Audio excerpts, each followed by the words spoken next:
Okay, here's what I'm thinking.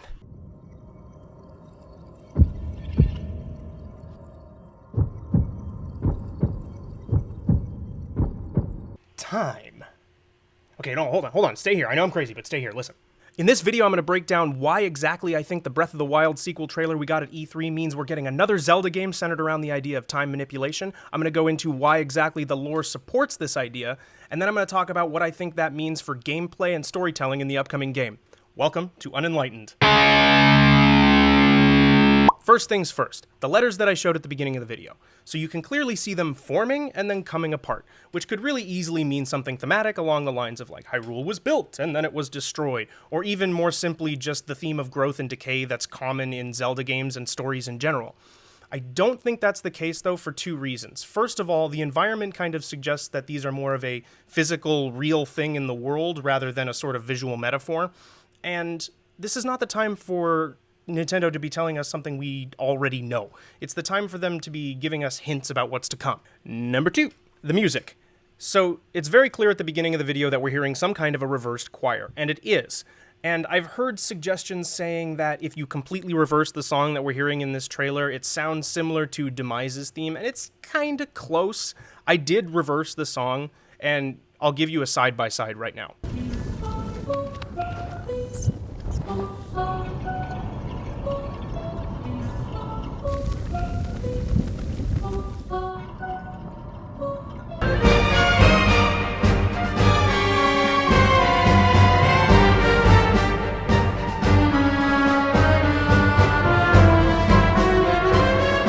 So I can kind of hear it, but I think it's a bit of a stretch, and it's kind of beside my point anyway, because the fact that it's clearly reversed vocals supports the idea that we're referencing manipulation of time. Okay, number three is admittedly probably my weakest point, but hear me out on this. The spiral shape that we see throughout the trailer looks very much like something that's just kind of begging to go in both directions. The shape of it supports the idea of showing forward and reverse, right? It's just set up for that. So I think it goes along with the idea, and the fact that Link is wielding it is involved in this thought too, but we'll get to that in just a second. My fourth note on the trailer is dead Ganondorf, and I mean, this is Ganondorf. Flowing red hair, gem/eye thing on his forehead, it's him, and he's clearly dead and being resurrected, which admittedly doesn't necessarily mean we're screwing with time, but it doesn't necessarily not mean we're screwing with time. And the fifth thing does not support my time theory at all, but needs to be mentioned because there is a cave painting on the wall that clearly appears to be a large man on a horse holding a trident, which, I mean, either Ganondorf or Demise, and much more likely the former. So why does all of this mean time necessarily? It doesn't on its own.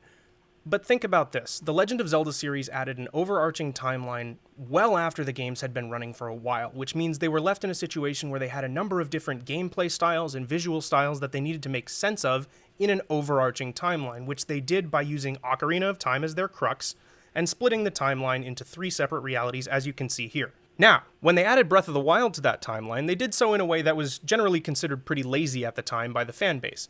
They tacked Breath of the Wild onto the end, with all three timelines feeding down into it, and no explanation as to why it was connected to all three. When Nintendo was asked which one it came from, they essentially shrugged and said, "You figure it out." So in light of this trailer, I think what we're going to see is an explanation to what exactly is going on with the timeline, or at least something that fills in the last puzzle piece to make it make sense.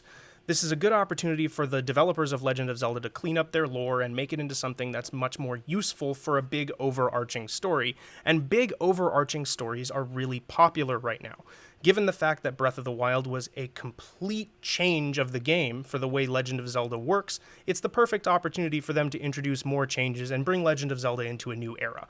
Now, I'm not saying we're going to be seeing like three separate links and they're all going to get together and talk about what the hell is going on with the timeline, but I think the way this game is structured and the fact that you'll be messing around with time is going to be playing into the explanation of what exactly is going on with the timeline. Now is the point where I go a little off the deep end.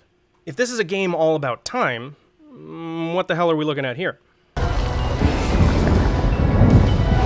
Well, buckle the fuck up, because I think we're dealing with a spirit of time. In Ocarina, we didn't have spirits unless we count Navi, and if you count Navi, there's something deeply, deeply wrong with you. But in recent games, especially the major titles, spirits have become crucial to the plot. Case in point, Twilight Princess, and Breath of the Wild. I haven't played every single Zelda game, but I did do some research, and as far as I've found, there has never been any kind of time spirit, at least not something that we directly interact with. Now, if you look at the way this hand looks, it's very reminiscent of the way that spirits look in Breath of the Wild. And I even think the actual form factor of it is kind of reminiscent of Lanayru from the Twilight Princess game. But that's kind of a stretch, and I'm willing to admit that. So I think what's happening here is the time spirit, which has been either captured or entrapped by Ganon somehow, which he's known to do things while he's dead. So that's not much of a stretch.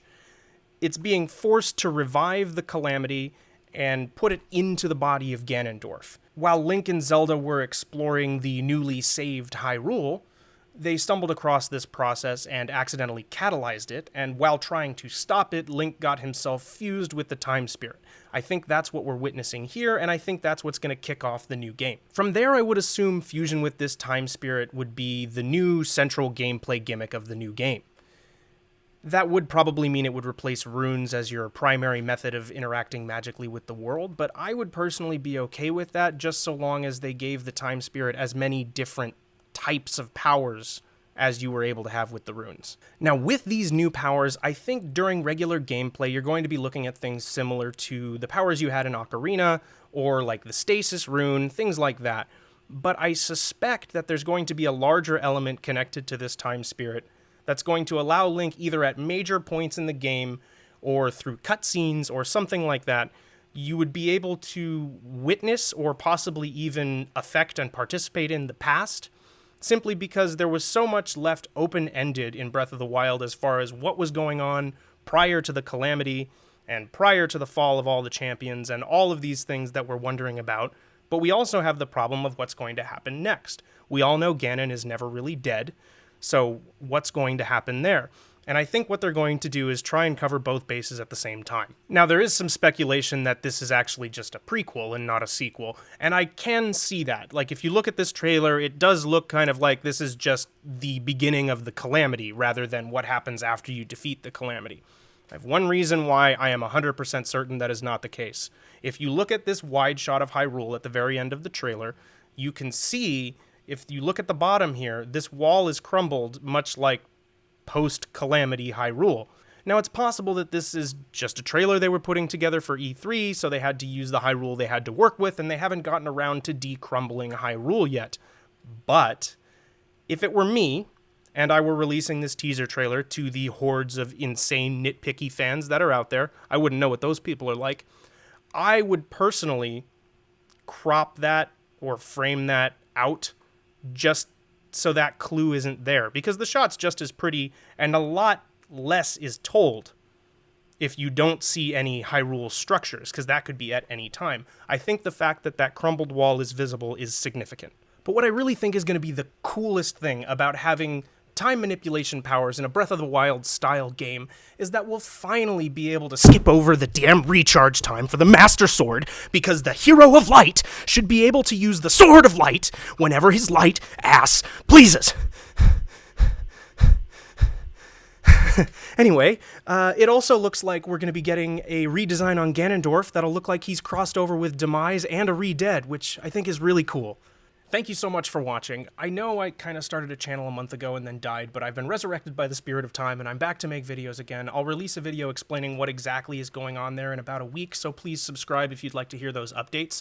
If you like this video, you know what to do. If you disagree with my theory or you'd like to add on to it, please leave a comment because I'd love to hear your thoughts. Thank you so much for watching once again, and I'll see you next time.